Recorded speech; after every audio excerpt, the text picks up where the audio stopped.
Is episode 165 of the top 20, which is 166 too many episodes. Life in Alabama starts at the penis now. Do you want to be stupid? Do you want to be a stunad? If you're a Fox News watcher, your average intelligence is less than the American average. How funny could I possibly be? I have lots of meetings that are important to other people. Look at that. It takes 10 people to do my job. Either geniuses or complete asshats. New Year's Day, help me out. I did get one floating day, so if I wanted to do the Festival of Lights or Djibouti, or no, that's a country. Why am I bothering to tell you that? You don't think these companies have enough money to pay people a living wage? I told you about the time that I paid $25,000 a year for health insurance. Of course I did, because it was just last year. Wee. Hard Rock Lunchbox.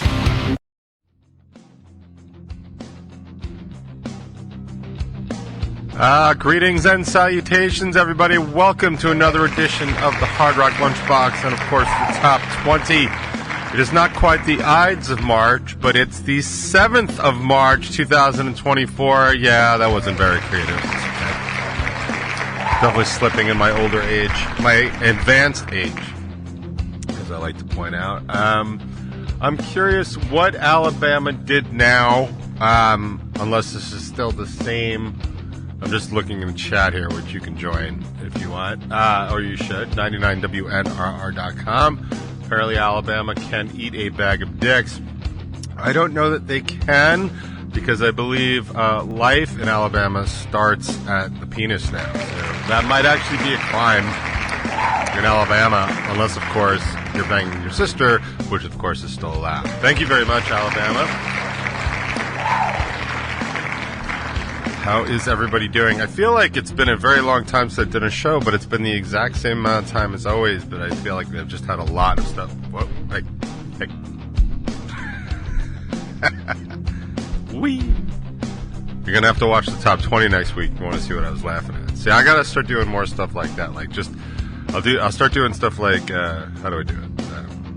Like this, like magic tricks. I can't.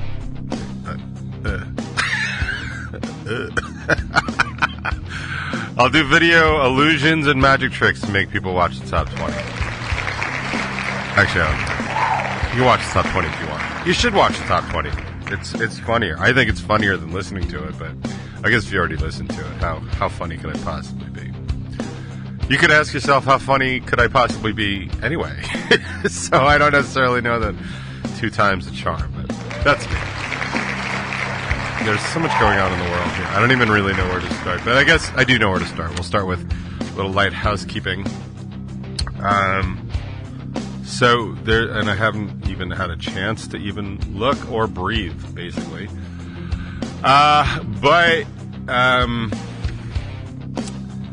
Yeah, so there's a new top 20 out today. It's Stem the Bullying. I talk about the impetus for the song Aaliyah, what it means to me. That is out. It is episode 165 of the top 20, which is 166 too many episodes, if you ask me, which nobody does. But yeah, check it out. I do ponder the question of whether or not I want to shave. I don't know if anybody has watched it yet and weighed in. I'll get to the comments as soon as I can. I think we're time. I mean, I have soccer. Soccer officially starts next week, and it's still a little cold on the soccer field, so I might just leave it until it warms up a little bit. Our first game is the 17th, but we start training hopefully next Wednesday. We were going to do it this Wednesday, but as you know, if you're in the Northeast, it rained enough for an average-sized ark and some animals, so we opted to go for next week. But I might just leave it on while it's still cold, because it's kind of like wearing a face mask, but so that's on there if you want to weigh in. It's also our Leap Day episode, which is obviously the most important show of the year, so that's other things coming up. Let's see. Andrew from Project 86 is the full interview on Bacon Is My Podcast. Discussions and drinks. They were doing like some tastings again, which always make me laugh. So I'll probably be listening to that later if I get a chance to take a walk. I have a big meeting. I have a big meeting later today, so I don't know that I'm going to be able to walk after the show. And by big meeting, I mean important meeting, important to me. I have lots of meetings that are important to other people, but this one's important to me. The company, I think I mentioned this. Honestly, I don't even know if I did or didn't. So the company I work for was, up until a couple months ago, the largest logistics company in live sports. And we just merged with the largest company for logistics for live entertainment. So now the company I work for is the world's largest logistics company for live sports and entertainment. So that's basically every major concert tour, every major sporting event, stuff like the Olympics, the World Cup, March Madness, Taylor Swift, Pink, WWE, that kind of stuff. So I now work for that company. I am still in a department of one, by the way. Now, it's funny because the merging department, well, not really merging because I'm going to stay kind of isolated where I am, but the counter department, so the complementary department is about 20 to 30 people. My department is actually the complement would be two departments. I am the one department all by myself, and the other one is the other one. So the one that handles the Windows-based stuff, but I handle all the other stuff. So there's like 10 people that do what I do over there, and I was just like, hey, look at that! It takes 10 people to do my job over there. When I tell you I'm underpaid. But here's actually the reason it's important to me, and I think I can speak about it. I don't know that I could get in any trouble for it. And honestly, I don't think anybody from there listens to the show anyway. That's fine. But the one thing that has really been really great for me so far about this merger is that the parent company is based in California. The company I work for is based in North Carolina. It's actually incorporated in Delaware, which is some shady stuff. But they're incorporated. They're based in North Carolina, and North Carolina is a right-to-work state, which is the biggest load of shit I've ever heard.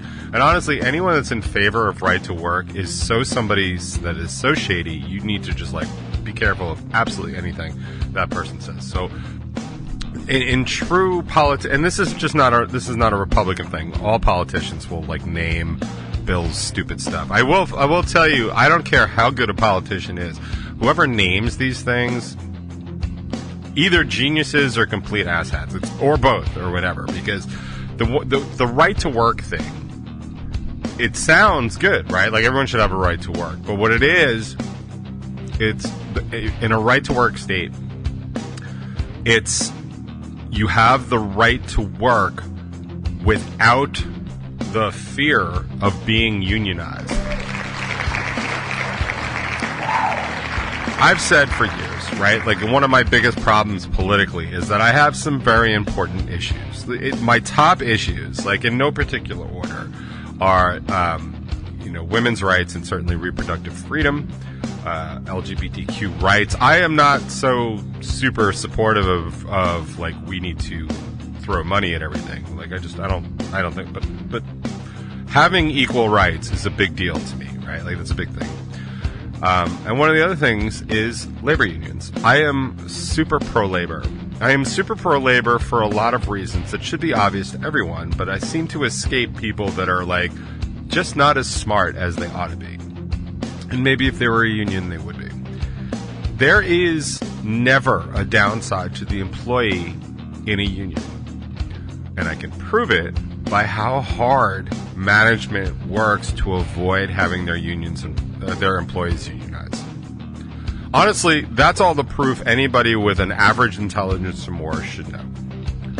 So what right-to-work states do is they actually pass state laws that if you work in a place that unionizes, not only do you not have to join it, which is generally true anyway, but you don't have to pay dues to your union, which that's how unions fund themselves.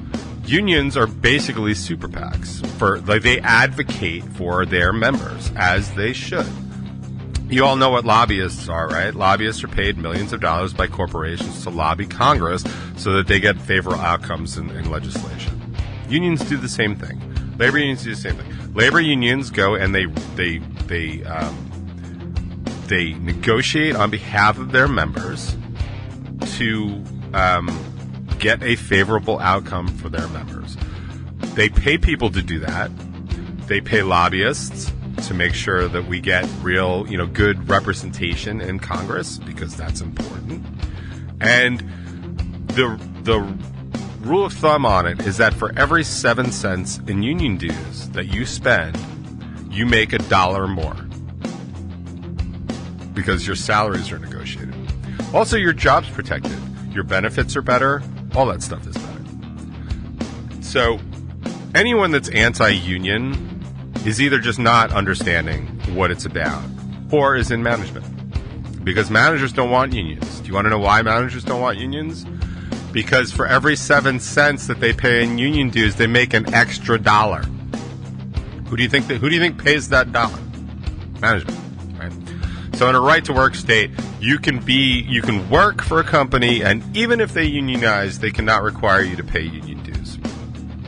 Basically takes the teeth out of the union, which makes them less powerful, which makes managers do it. So North Carolina is a right to work state, which is ridiculous to me. I didn't even know such a stupid draconian thing existed until I was now employed by a North Carolina company.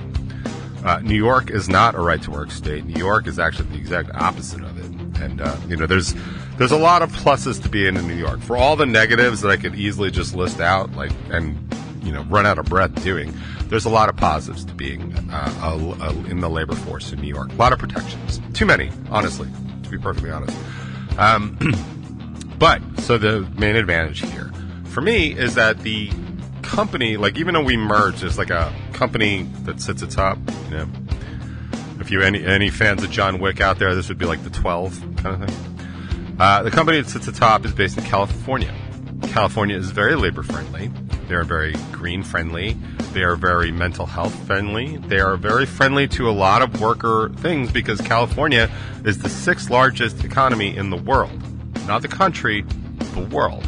California is the 6th largest economy in the world, and they do things differently. Things are a little bit more expensive out there, for sure.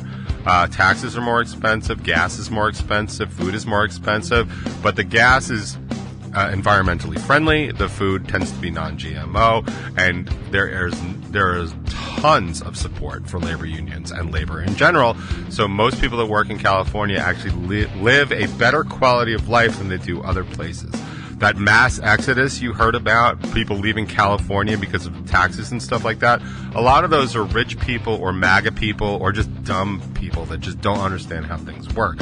When you pay into something like Sweden, when you interview people in Sweden, they pay some ridiculous amount of their paycheck in taxes. I think it was between 40 and 60% of their check goes to taxes, right? Which is, you hear that as an American, you're like, oh my God. But they don't pay anything. They don't pay for any services at all, or almost no services at all, right? There's no hidden fees for this. They don't pay for school. There's no school taxes. There's no, that's all taken care of, right? That's how, a socialist democracy or whatever the fuck Sweden is runs, right? So when you pay into something like that in mass, you actually get better results, better returns on your money. Ask any rich person. When a rich person invests in the stock market, they're getting way better deals. I've been aware, and I do not have the money to kind of do this, but I'm aware of certain things, certain funds and stuff, where you can only buy in once a year. You have to have $500,000 to join something, and it's an incredible return. You know why it's not open to people like me that might have an extra $1,000 every now and then? Because rich people don't want more rich people. They want more poor people so that they can control more. People never give up power and money. I think we all know that. But anyway, that long ass intro. The main company that I work for, the board, is based in California. So I am getting extra days off. I get extra vacation. I get extra holidays. I get an extra 5 holidays a year. Now, 2 of which just passed, which is kind of But it's all right. It's okay. So next year, in addition to the 6 that I was getting, which was New Year's Day, Memorial Day, Labor Day, I'm missing one. New Year's Day, help me out. New Year's Day, Memorial Day, 4th of July, Labor Day, Thanksgiving Day, Christmas Day. That's it. Those are the 6 I was getting. I did get one floating day, so if I wanted to do the Festival of Lights or Djibouti, or no, that's a country. I forget what all the other ones are. Kwanzaa, if I wanted to do that, I get one personal day. I now have an extra 5. They've now given me Martin Luther King, which I can't get for this year because it's passed. President's Day, which I can't get because it's just passed. I get Veterans Day, which I really should have gotten anyway, which is bananas to me. I get the day after Thanksgiving, the Friday after Thanksgiving, and I get the day after Christmas. That's awesome. And we close up shop early on Christmas Day. No, sorry, Christmas Eve and I guess New Year's Eve. I don't know how that affects me. I really don't. And it doesn't much matter anyway, but I'll find out. But I really appreciated at least the gesture. I also get one extra personal day. And I get to loop those over. So I get to hold those over up to 4 personal days. And then I stop accumulating them. It's awesome. I also get 2 weeks of paid jury duty. If because I didn't have that before. They wouldn't pay for jury duty. So I have 2 weeks of paid jury duty now. And also, my current PTO, which is 2 weeks because I haven't been at this company as a full-time employee all that long, is now, it has gone from the 10 days, which I had 80 hours. That used to be a combination of sick days and vacation days. It is now solely vacation days, and I get an additional 7 sick days a year that I get to use if I want, or they expire. Everything else expires, which is too bad, and there's no payout, which would really work out well for me. As I said, as a department of 1, that would be super helpful for me. So, why am I bothering to tell you that? Because it's the difference between a right-to-work state that the Republicans are billing as something good for workers and an actual good-for-workers state like California.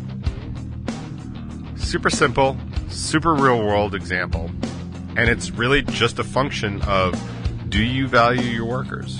Do you not value your workers? The answer is people don't value their workers, generally speaking, and Republicans specifically in Republican-held states don't value their workers. They also don't value social programs. They don't value really much. They value themselves. And I'm trying to figure out why they're so hot on abortion again all of a sudden.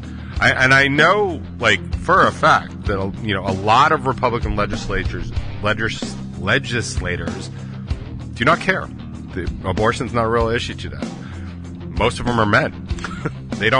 Statistically, they do not care about women's rights. I'm not saying all men. I care a lot. It's one of my top 3 issues, for sure.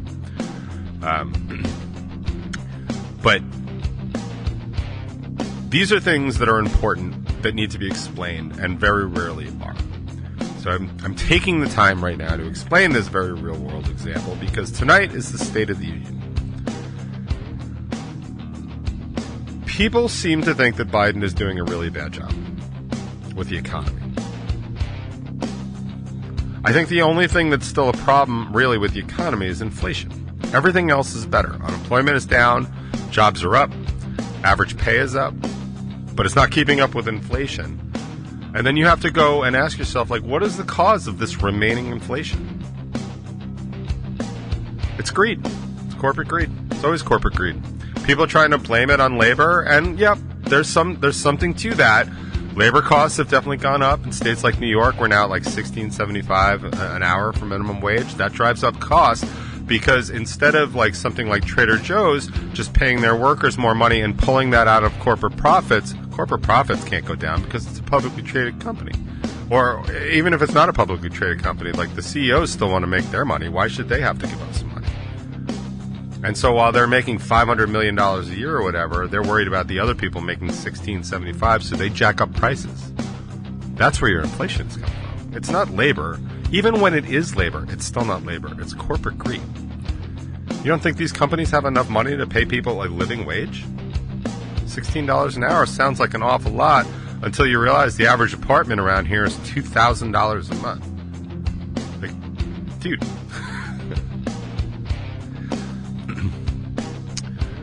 So I don't know why there's no corporate tax increases coming. I don't know why there's no wealth taxes coming. I don't know why any of that stuff is. It seems to me like it would fix a lot of these things. People are always worried about Social Security. Well, if you keep taxing the rich for Social Security, then we don't have a Social Security problem. Like, I took Econ 101, right? That's about as far as I got in economics, and I can understand this stuff. This is basic, how many people are putting in, how many people are taking out. So I said about Sweden, if they're all putting in and they all get super good deals on stuff like school, health insurance, because again, they don't have to pay health insurance.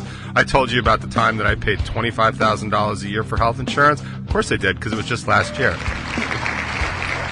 You don't think I would I would pay $24,000 in taxes to not pay $25,000 in medical bills and insurance. Doesn't that make sense to you? Doesn't that sound like it makes sense? Wouldn't you pay less than you are right now, no matter how much it was? If I was paying $1 million a year to cover, my insurance costs, I would pay $999,000. I would just pay less to have that kind of coverage. But the stunads out there on the right that keep listening to Fox News, who honestly have no interest in their well-to-do. Believe me, they don't. They said so. We know so. We've read their private emails and we've read their private texts. They talk about just how stupid their audience is. Something I've been saying for years. If you're a Fox News watcher, your average intelligence is less than the American average. Like, I'll say that again. If you're a Fox News watcher, your average intelligence is less than the average American. Think about that for a second. Do you want to be stupid? Do you want to be a stunad? Well, you're doing a lot to do it, and you're doing a lot to add to that. So maybe you should stop doing that. Maybe you should learn something. Maybe you should look elsewhere for your information. It's super easy to do. And always, as I always say, just trust your gut instinct. You can see real-world examples. I just gave you one. Everybody in my listening audience has a real-world example of who actually gives a shit about them and who doesn't. It's pretty easy. So the State of the Union's tonight, Biden isn't going to say anything terribly interesting. He's going to say the economy's doing good. He's going to say Donald Trump is a threat to our democracy. He's right on both counts. He needs to get that border bill passed. That border bill passed that everybody was in agreement with until Trump said, don't pass that border agreement because you're going to hand the Democrats a win in November. Donald Trump would rather put our country at great risk with this border crisis that even Dems like me and independents like me have been complaining about for a couple of years now. He'd rather put the country at more risk just to make the Democrats look bad. When you have a political party that is interested in playing such partisan politics that they will put the country at risk just to make the other side look bad, that's somebody you don't need in office. Ever. And honestly, the pussies that are just going along with them are exactly that. It's funny, I came here and all I really wanted to talk about how important it is, I think, to be in a band and what you strive for and what happens when you find out that your band members aren't sharing that particular same vision for you. Maybe I'll get to that late in the show. Maybe I won't. I'm sorry I talked so much about politics. It happens. But let's, when we get ourselves on to some local or sub-local or some kind of other music that's not super signed, because these are the ones out there doing the work. And, I'll just see you on the other side. How's that sound?